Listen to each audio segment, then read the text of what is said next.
we are going to start electrostatics. Electrostatics is a study of electric charges at a rest.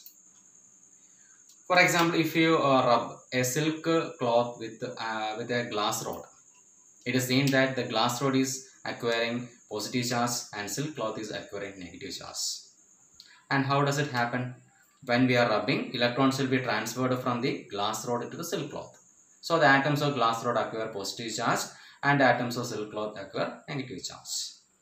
Now electric charge is created due to the transferring of electrons. The atoms which lost electrons will be positively charged.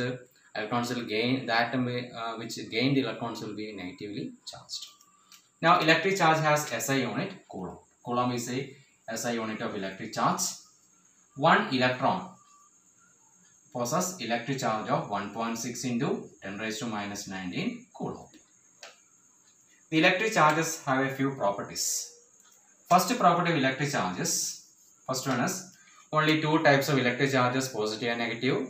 Between similar charges there will be a repulsion, between opposite charges there will be attraction. That is the first property. So we can say it is attraction or repulsion. Attraction or repulsion. So similar charges will repel and opposite charges will attract. Second one is electric charge is conserved. The electric charge can neither be created nor destroyed. The total electric charge on a body remains always the same. So second one is the conservation of electric charge. Conservation of electric charge.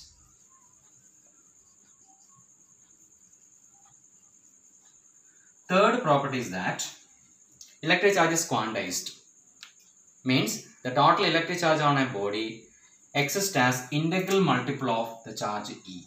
So we can say total charge Q is equal to plus or minus N into E. N is an integer and E is the basic electronic charge having a value 1.6 into 10 raised to minus 19 Coulomb. Fourth property is additive property.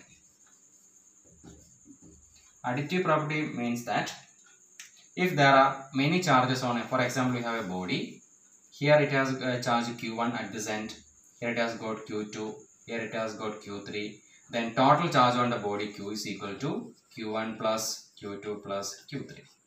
So we need to add the charges, total charge. So we have to add the charges with a sign.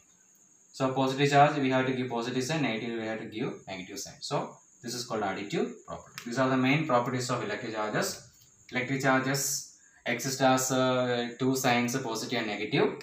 Between similar charges there will be repulsion. Dissimilar charge there will be attraction. Second property is conservation. The electric charge on a body remains as an integral multiple of a basic electronic charge. It cannot be created or it cannot be destroyed.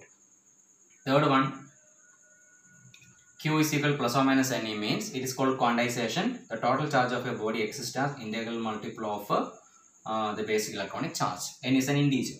Fourth one is additive property. The total charge on a body remains as sum of charges, individual charges on the body. So algebraically we have to add the charges to get the total charge. Now for charging an object there are three methods. First method is called charging by friction.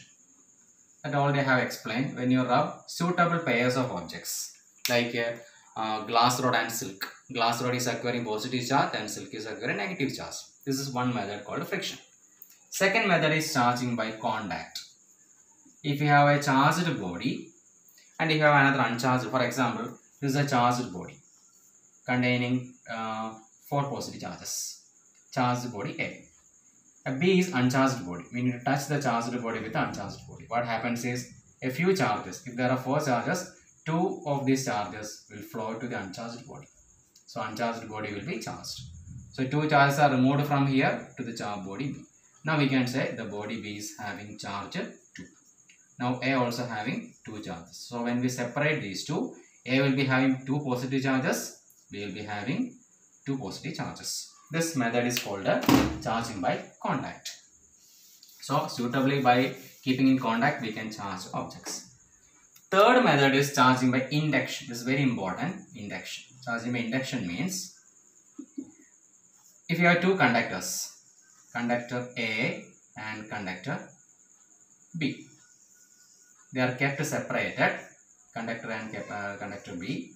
A is having we can say negative charge. B is kept nearby, and we are conductors. These are insulators.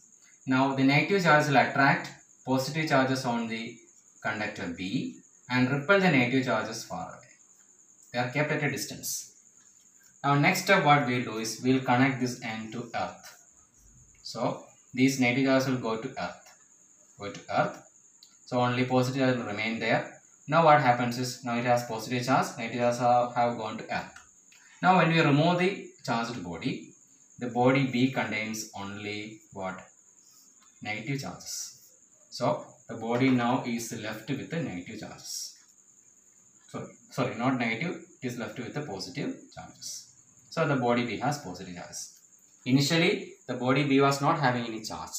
Because of the presence of the charges on the body A, it has got both positive and negative charges. When we connected it to earth, negative charges have flown to earth. The positive charges are remaining here. When we are separated, means when you have removed earthing, we need to remove earthing. When you remove earthing, only positive charges will remain. We have removed A also. After removing A and then removing the earthing, the positive charge will spread on the object B.